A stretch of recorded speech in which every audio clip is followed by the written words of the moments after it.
rapid production flow can be maintained, and its rapid production flow can be maintained.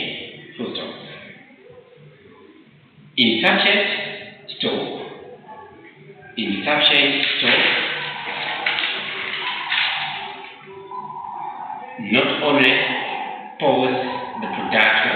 Insufficient stock not only pause. Insufficient stock not only pause production, but also cause a loss. But also cause a loss of revenue. Cause a loss of revenue and goodwill. Cause a loss of revenue and goodwill. First of all. On the other hand, inventory requires some funds for purchase. Inventory requires some funds for purchase. Inventory requires some funds for purchase.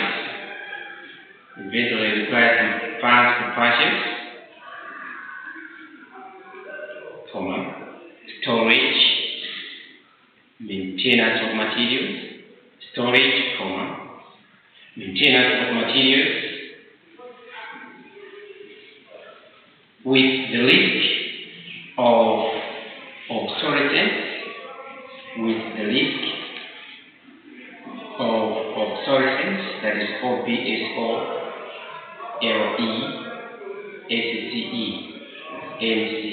obsolescence.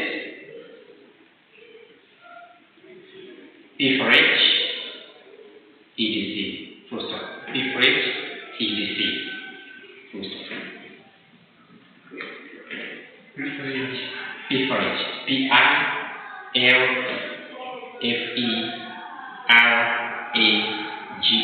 Uber. Because if it's too much, the fact that you fail to manage them properly, then that's we fail to solve them. That's different.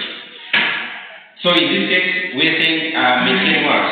A goodwill and poor management risk to revenue loss there, in the sense that if we are not producing the business, what is it that we are going to sell? Nothing. Then the aim of the business may not be achieved because we are not selling. In terms of goodwill, that is, you have a bad picture there. A good example, it can be in here. Let's say you come for classes, lectures are not there. You come for classes, lectures are not there. What will happen? We will suffer with it. So likewise, if the customer comes to say, we are not having, we don't have in stock. You are failing to produce to meet the demand of people. And if the demand is not met, then what should the customer come to you? And what will the customers be telling others? Later that you go that shop or that business, they don't sell to our expectation. And then you have a bad picture, and people may not come to you. Then we proceed then.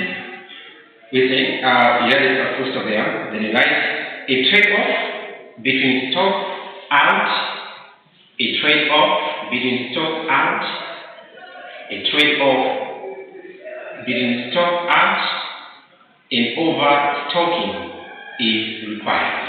And overstocking is required. Stock out and overstocking is required. You proceed there. The management may employ various methods. The management may employ various methods. The management may employ various methods of inventory control to have a balance. The management may employ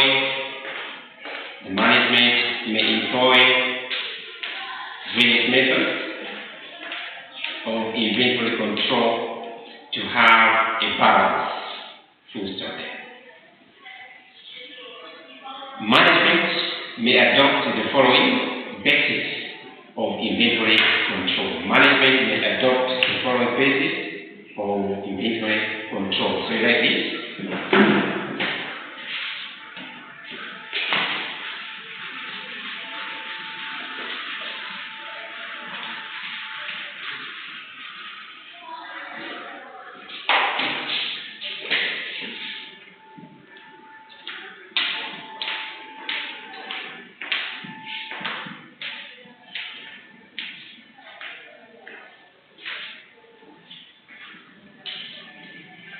So we have quantitative levels by setting, quantitative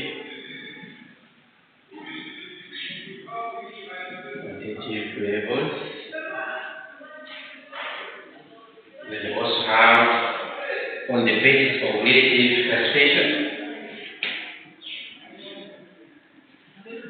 On the basis of relative classification.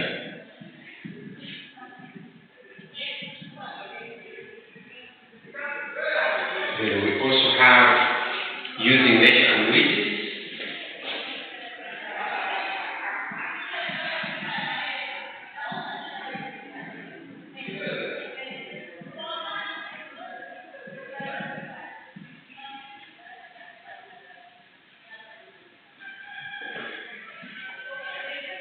Then you have physical control.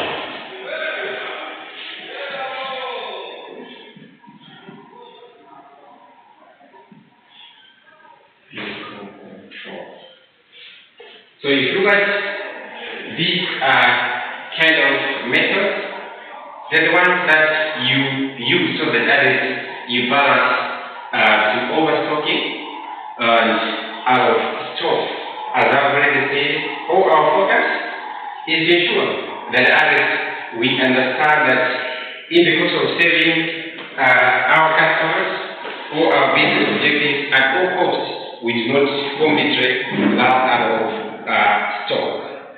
So we start with our first one, that is inventory control by setting quantitative levels.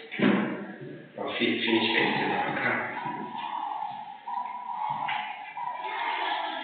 Inventory control, our heading, inventory control by setting quantitative levels. Setting quantitative levels. So on setting quantitative levels, that is, we will rank and understand what are the levels that we need to have when we try to manage inventory. Have we heard of economic ordering quantity? We call it EOQs. EOQs. We rank those kind of things. So on that, we rank a number of items in regard to what we need to have. So you write the following. We start with level number 1. The order stock level. The order stock level. You can put in brackets ROL in capitals. ROL in capitals. The order stock level. So by the very step, it's like we need to understand when do we need to have stock again, when do we need to place an order. So the question would be, we'll try as much as possible that in trying not to run out of stock, we should be able to see what could be the levels in our inventory that will trigger the management to say, place a new order. So that we should not completely run out of what? Out of stock. So there you write this. So we should be able to, here that's where mathematics will try to apply the mathematics to reality so that we understand how we do this kind of stuff. So you write under this. This level lies between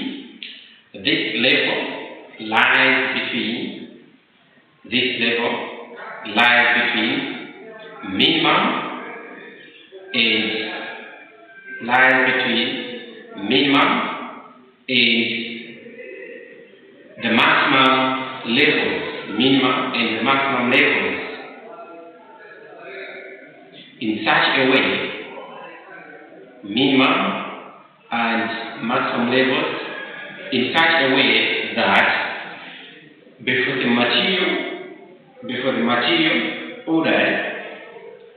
material order, such way that before the material order is received,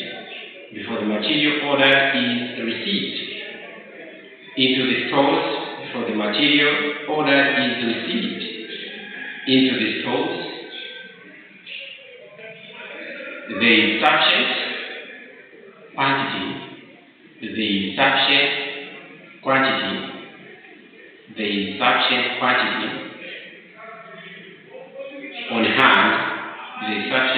on hand to cover both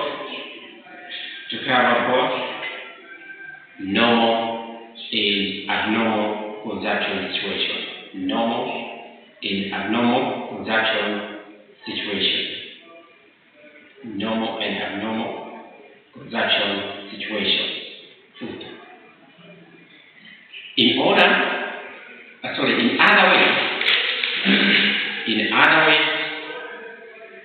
other ways, it is the level at which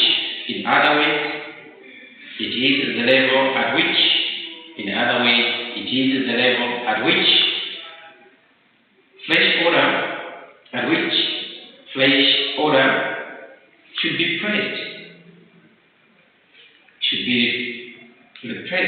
pressed for replenishment of stock. It is the level at which fresh odor should be pressed for replenishment of stock. It is calculated as, so you write low, that is the order is right. Low is equal to divide maximum consumption times maximum consumption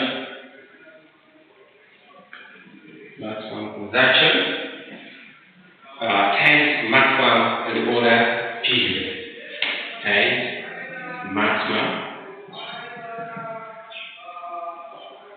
maximum reorder period.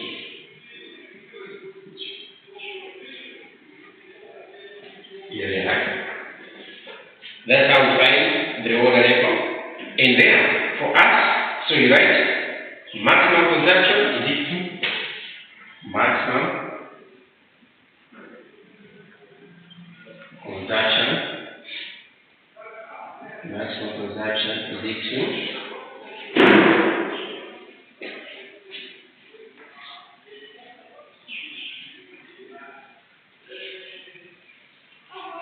maximum consumption is equal to the maximum length of material consumption. The maximum rate of material consumption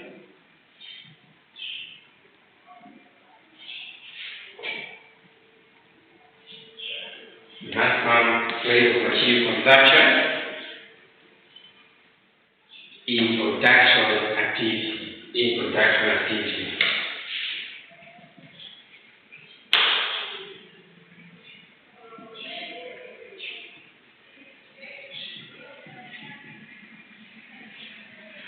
And when you want maximum reorder period, maximum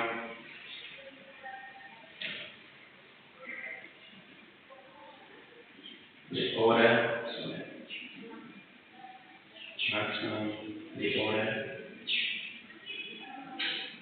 period, maximum reorder period is equal to the maximum time to get order from supplier. The maximum period to get order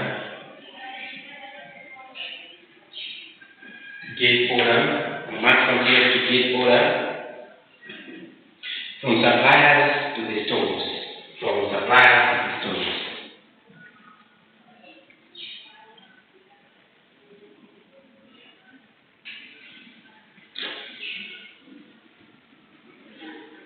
provides to the stores.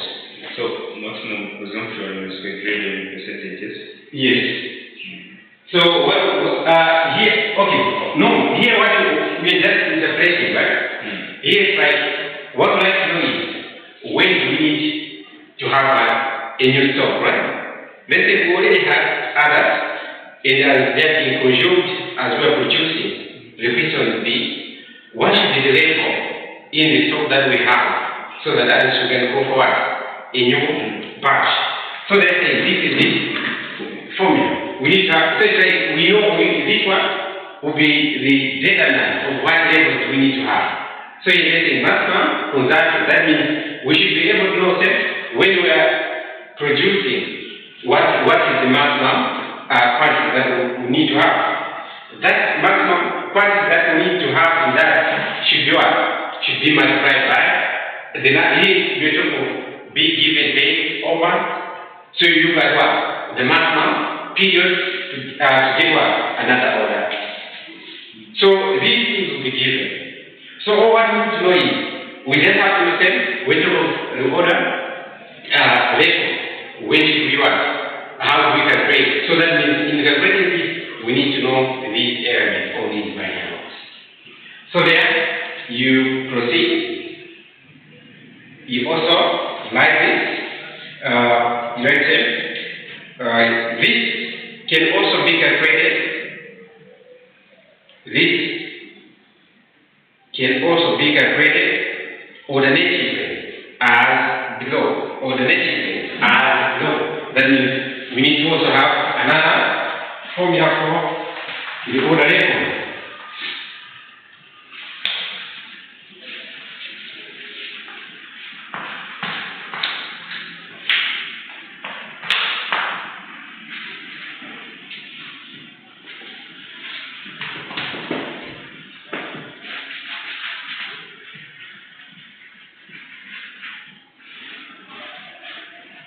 So if you want the order level, you write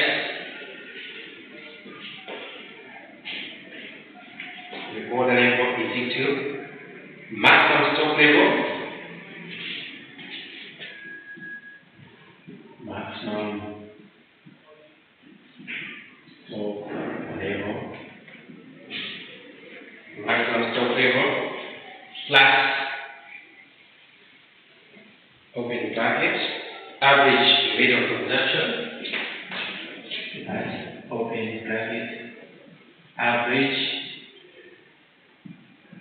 level of consumption,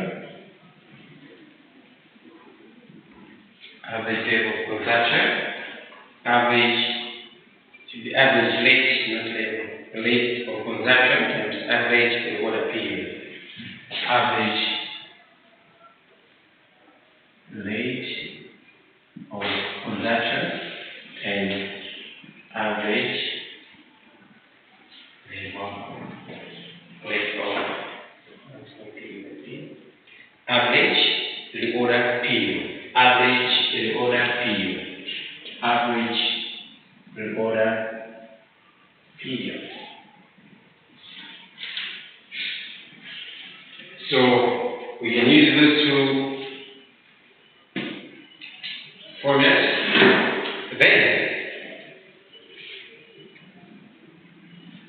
on that, you also write that as this maximum stock level is equal to maximum stock level is equal to maximum stock level is equal to minimum stock level that must minimum stock level that must be maintained at all, that must be maintained all the time. That must be maintained all the time. Full stop there. Then you go next. Average rate of consumption is equal to average rate of consumption, average rate of consumption, average rate of consumption is equal to average rate of material consumption, average rate of material consumption, average rate of material consumption, in production activity, average rate of material consumption in production activity, full stop. In production activity, full stop. We continue with the same. It is also known as normal consumption or usage. It is also known as normal consumption or usage. Full stop there. Then we have average reorder period. Average reorder period. So there, you write, is it true? Average time to get an order. Average time to get an order. Average time to get an order from supplier to the stores. From supplier to the stores. From supplier to the stores. Full stop. It is also known as normal period. Yeah, there, right? Alright, so that's not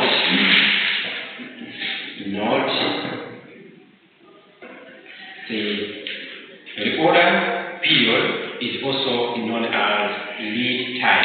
The order period is also known as lead time. And lead is L-E-A-D, lead time, full stop. Then we go to number 2 on the quantity levels. Number 2, we look at the order quantity. First we look at the order level, now we look at the order quantity. The order quantity. So under the order quantity you have the following. The order quantity is the quantity. The order quantity is the quantity of materials. The order quantity is the quantity of materials for which requisition is made by the store department. For which I'm saying that the order quantity is the quantity of materials for which purchase requisition is made by the store department. R-E-Q-U-I.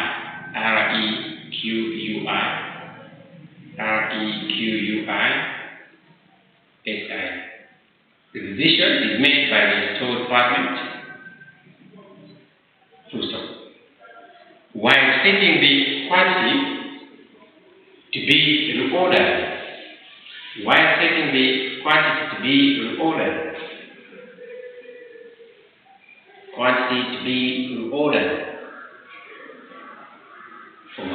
constellation is given to the maintenance. Constellation is given to the maintenance of minimum level of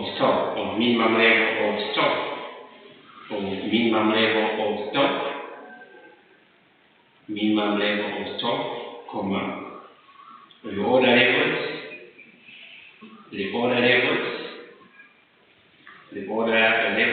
comma, minimum delivery time, and the most important,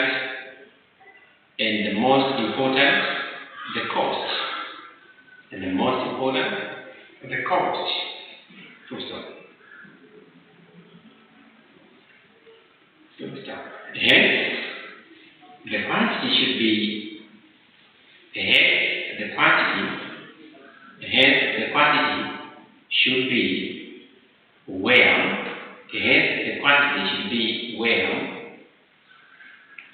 the total of carrying cost. And orderly cost, the cost of carrying cost and orderly cost be at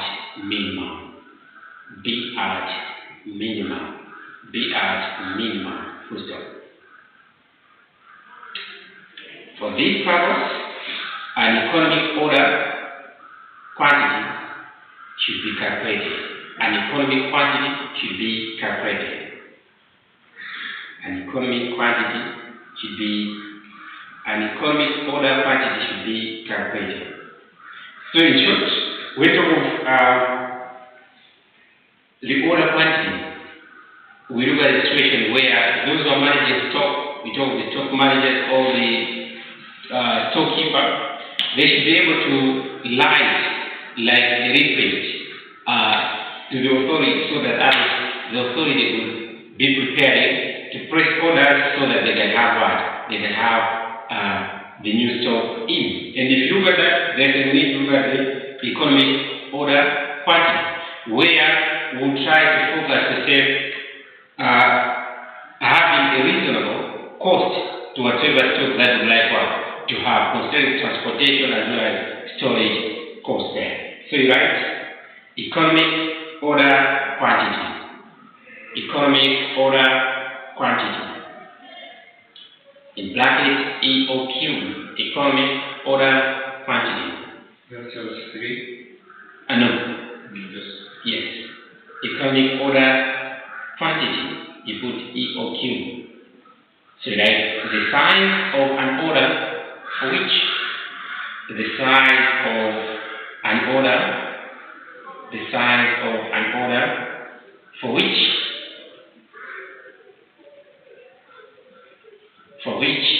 total of ordering and carrying costs are at minimum.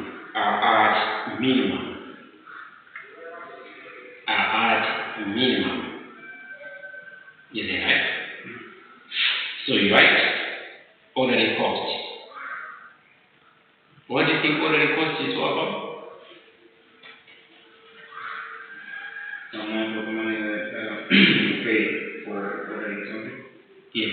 So you write the money you need to have so that as you buy the material that you want. So then you write the cost which are associated with the purchase, the cost which are associated with the purchase, or order of materials, full stop. It includes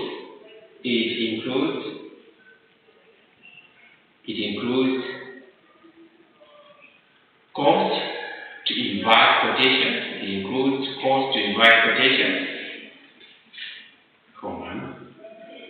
Documentation of work,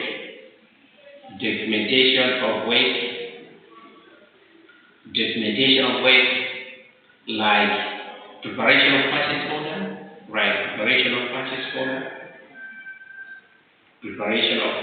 order, employee cost,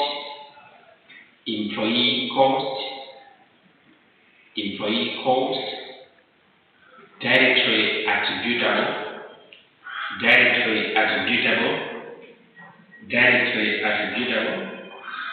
employee cost, directly attributable to the procurement of material,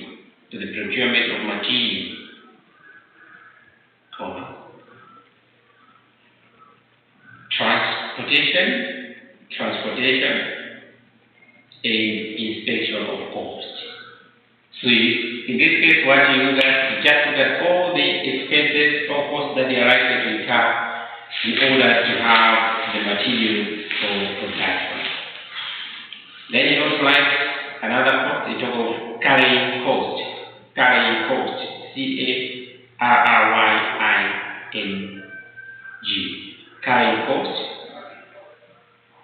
So on carrying cost there, you write the cost of holding or carrying inventories.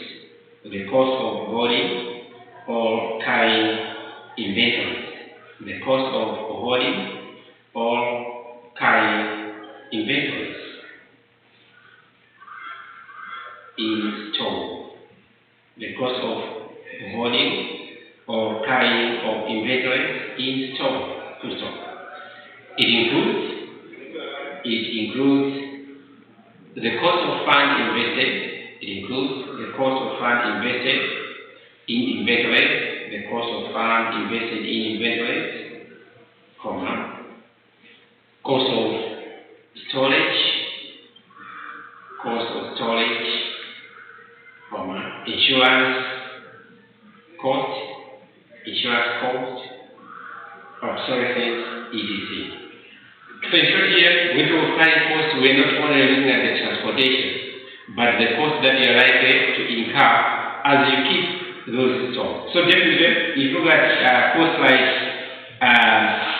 storage, definitely we need to have people be probably relating, look at all those people that they make sure that access the goods are in the good shape. And also, you always in business, you meet risk. So you should always make sure that others you have security there in terms of insurance, so that in case of any eventuality that might happen to stop, the insurance company should be able to come to your rescue. Then we proceed. So next, the economic order quantity, EOQ, the economic ordering quantity, EOQ, is calculated as below.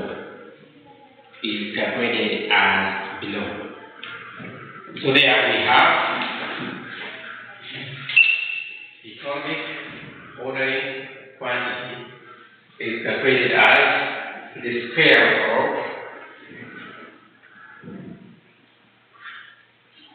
so we have 2 times annual requirements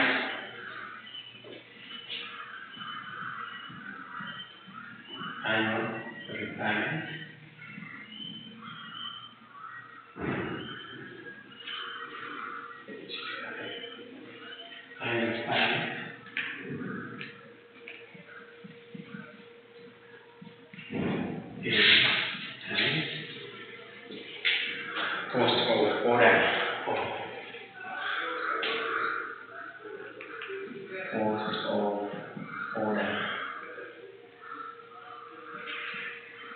Now this divided by carrying cost per unit per annum. Carrying cost per unit per annum.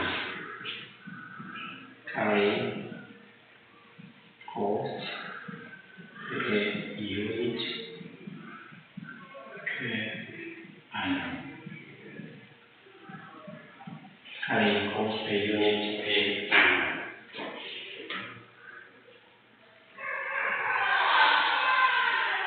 Is that right? Yeah. So let's see those stuff. So let's annual requirements. In bracket A. So you can write where annual requirement.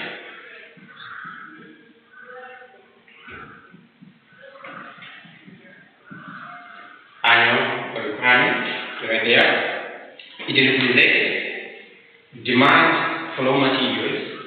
It represents demand for raw materials. It represents demand for raw materials or input for a year, or input for a year, or input for a year. So that is, you should be able to say, with regard to the demand that is out there, how much units do you need to produce over the year, so that you understand how much exactly in terms of raw materials you need. Then cost per order, which is for cost per order, which is for, right? It represents cost of placing an order for purchase. It represents cost of placing an order for purchase. Cost of placing an order for purchase. So that means you talk of all the quotations and anything until you have the good, you look at that as cost per order. Then you have carrying cost. And if you talk of carrying cost, we have talked about it right? It was the cost of having the goods. So there you write carrying cost in bracket C. It represents the cost of carrying average inventory. The cost of carrying average inventory. It represents the cost of carrying average inventory. It represents the cost of carrying average inventory on annual basis.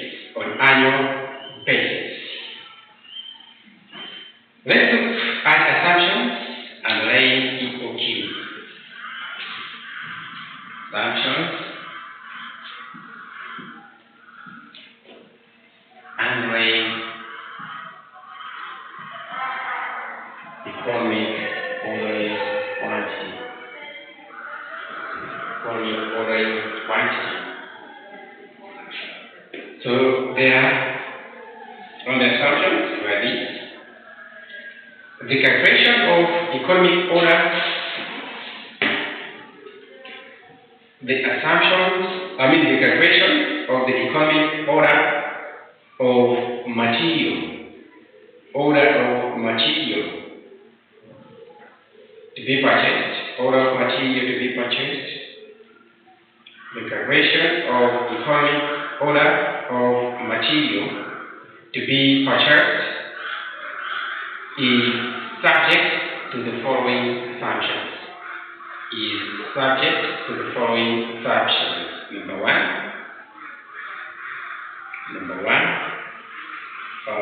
one there you write ordering cost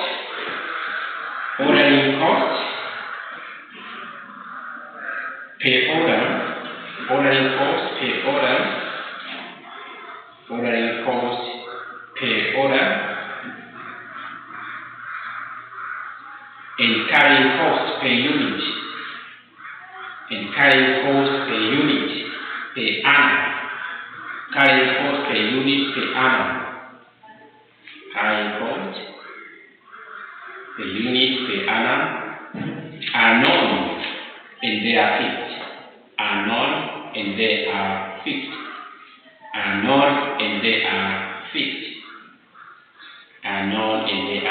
fixed. So what it means is, through the budgeting, we'll be able to know what exactly we look forward to spend or to produce in deficit. You'll be able to know all these other costs that are associated. Number two, anticipated usage of materials,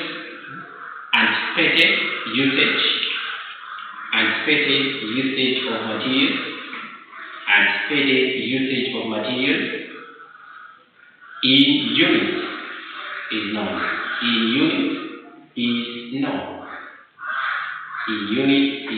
known. That's the quantity. Then number three, cost per unit of material. Cost per unit of material is constant and is known as well.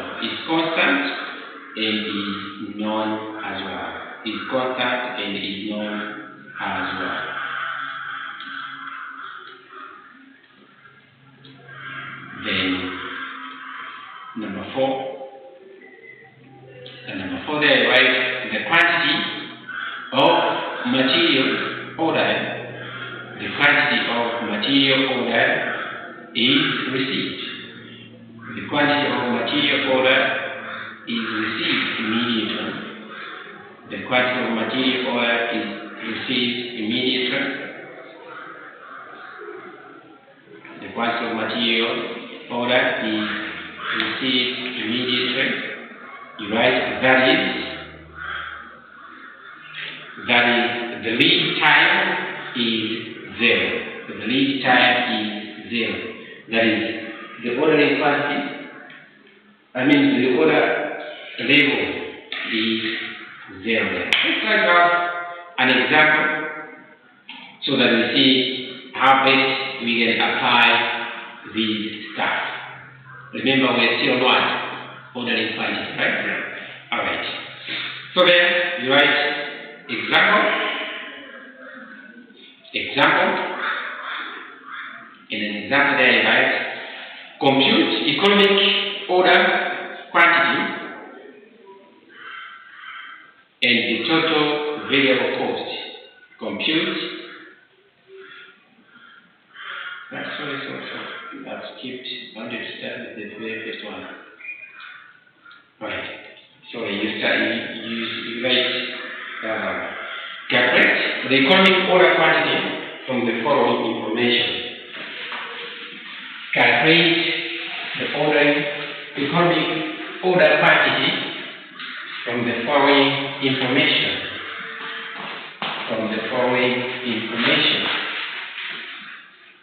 Following quantity from the following information. So if you look there, you put a full stop there. Right? Also, state the number of orders.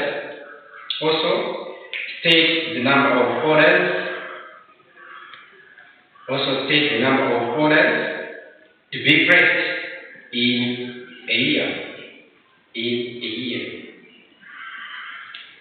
So there you write the information as follows, right? Consumption of material per annum. Consumption of material per annum.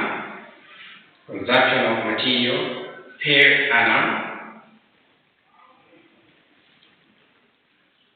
Right, 10,000 kgs. 10,000 kgs. 10,000 kgs. Is that right? Order placing, cost per order. Order placing, cost per order. About $50.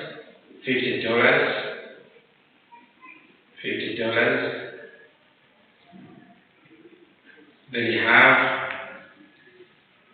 cost per kg of raw materials. Cost per kg of raw materials. Cost per kg of raw materials. Cost per kg of raw materials. $2.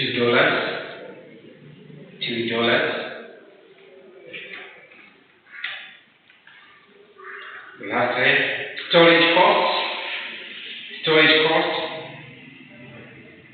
8% on average inventory. 8% on average inventory. 8% on average inventory. So we look for solution there. Solution for our economic ordering quantity. We say is equal to square root of what? Root of 2 divided by annual requirements. And we say it's A, right? Yeah. So 2A times that Times O. Divided by C. Do we have those things in the information? Unit consumed per year, which is A, right? Not so. We are given, right? Yeah. Which is what? 10,000. 10,000.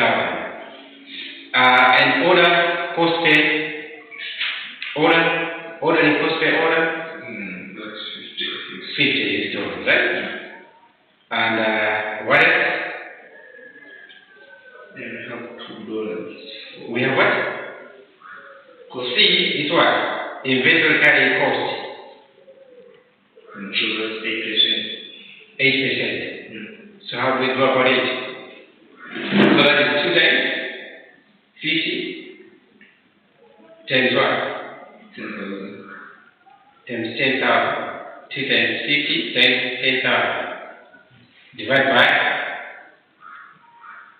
C is inventory carrying cost per unit per annum. Have we been given that? What's the cost? That's in inventory. If you go C, if you go like many places to that, Yeah. we say this what? We say it's inventory carrying cost per annum. We interpreted that, right? How do we interpret it? It represents the cost of carrying out the inventory on an annual basis. It represents cost of carrying average inventory on annual basis. So what do we do then? So for us to have that, that means we have been given if you there, we have been given cost of what? Raw materials. Because it's part of current cost, right? We have been given cost of current materials, and also we have been given the storage cost. Because if you go up here, as said, when we talk of carrying cost, we are not only looking the transportation home, but you said holding the store, right? They will say what will be the expenses or what will be the cost that we incur. So if we were to do that, that means the C there, we also need to do the mathematics, of which we have the cost of the raw materials by what? By the storage cost itself. 3 months, right? So what we have to do there is we will have square root of 2 times. We say these are 10,000 units, right? 10,000 units. There's what? 50. Now this, we say this one. Yes, cost of order. Cost of order. And how do we interpret cost of order? If you cost of order, So it represents cost of placing an order for purchase. represent cost of what? Order. Order. Okay. Then here we have that cost, that means we use $2, right? 8%. So that means we do have square root of 2 times 10,000 times 50 divided by here we have 2 times 8 over 100. So that's right. This and this we have 20, right? What? 20,000, right? Yeah. So we have square root of this and this 20,000, 20,000 and this. That should be 1 million. 1 million? Something like that. Okay, let's just put 20,000 times 50, right? Then divide by this by this. That's 60. We can simplify it. 60 divided by 100. We together. 0.16. 0.16. We have this, right? So we can also simplify. Either we can divide this into this or this into this so that we don't have the big figure here. That means 1 square of what? This, can you divide 20,000 by 6, divide by 0.16. 20,000 divided by 0.16. 0.16. You get what? That's 125. 125,000.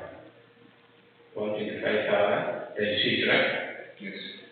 Times 15. What do you get? 6,150,000. 6 million? 150,000. 6,250,000. What's the square of this? Conic the quantity. What's the square of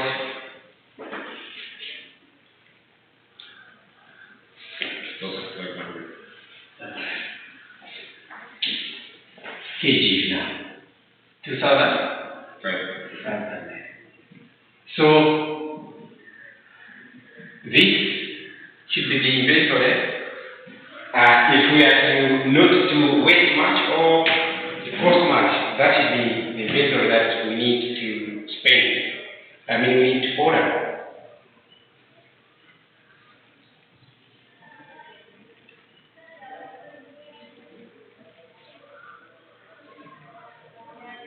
So the last part they're saying number of what? Number of orders paid. We should do it. This divided by the consumption paid, right? Consumption We are saying number of orders to be placed in a year, so it's transaction paid divided by economic order and quantity. So number of orders to be placed in a year, that's the second part, right? Yeah. Number of orders to be placed in a year. It should be what? Annual production of materials, right? Which was been given as what? 10, right? Annual production of materials divided by economic order quantity, which is 10,000 units of kg divided by what? 2,100. So we have what? 4 orders. Are we there? I'm a little bit confused with knowledge. The question is, for us to address a half reasonable quantity, economically, the order that we need to be a half, this is the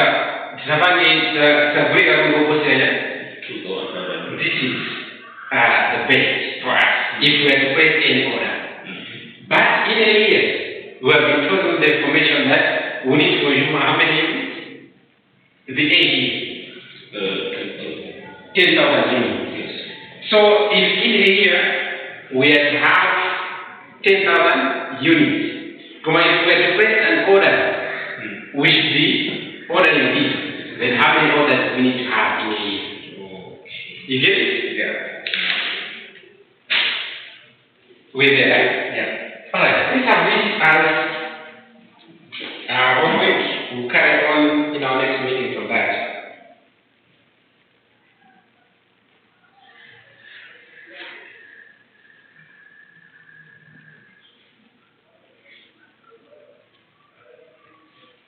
So you write? Wait. Alright.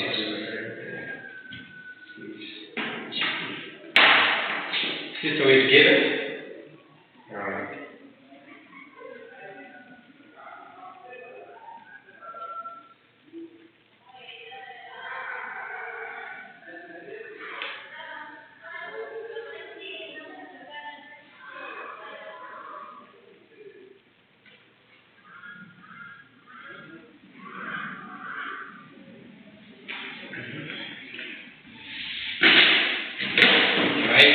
Compute economic order quantity. Compute economic order quantity. Easy. Here you just do only what we have done today. The rest we'll do together. Compute economic order quantity as the total variable cost of the following. Total variable cost of the following. You write annual demand. Annual demand, you write 5,000 units, which is the consumption in another understanding, right? Which is our A. Then you proceed. And you proceed to say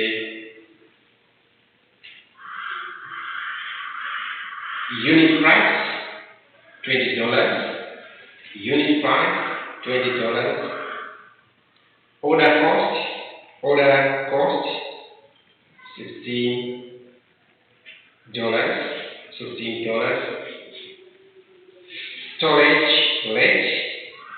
storage rate, 2% per annum, storage rate, 2% per annum, interest rate, 12% per annum. Interest rate, 12% per annum. Obsolescence rate, 6% per annum. Obsolescence rate, 6% per annum. 6% per annum.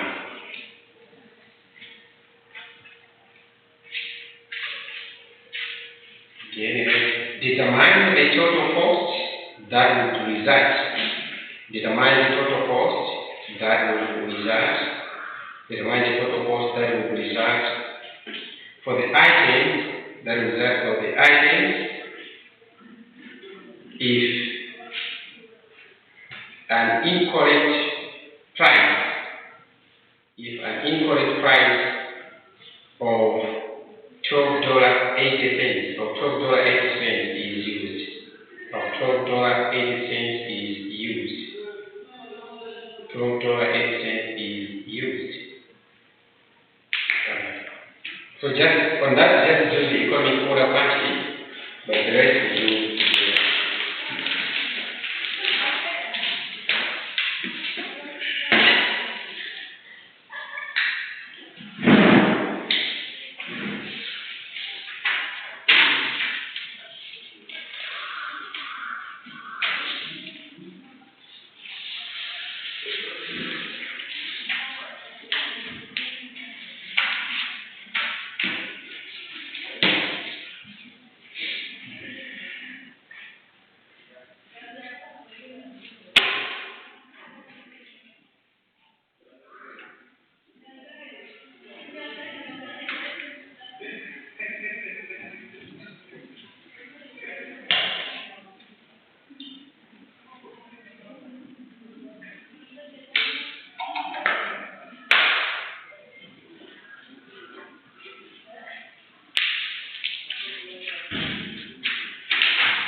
We have a group?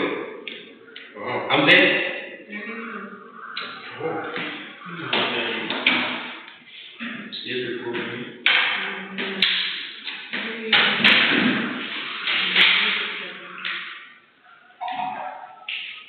Anyone posted on the group as to why they are they did not show? Are you James Marie? Yes. Yeah.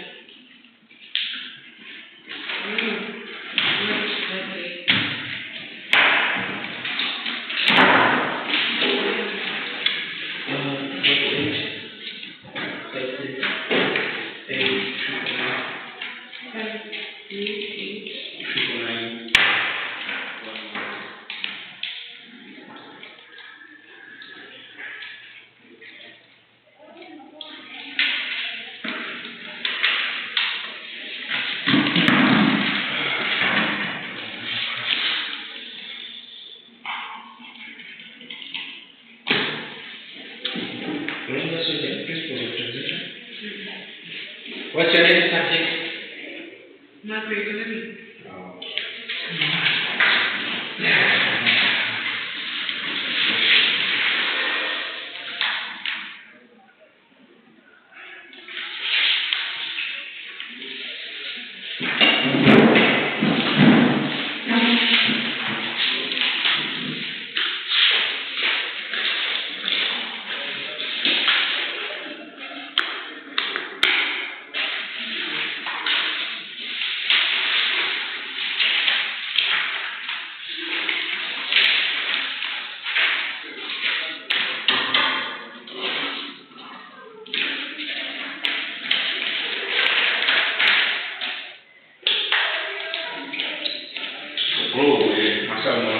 Yes, so. And please be coming for practice.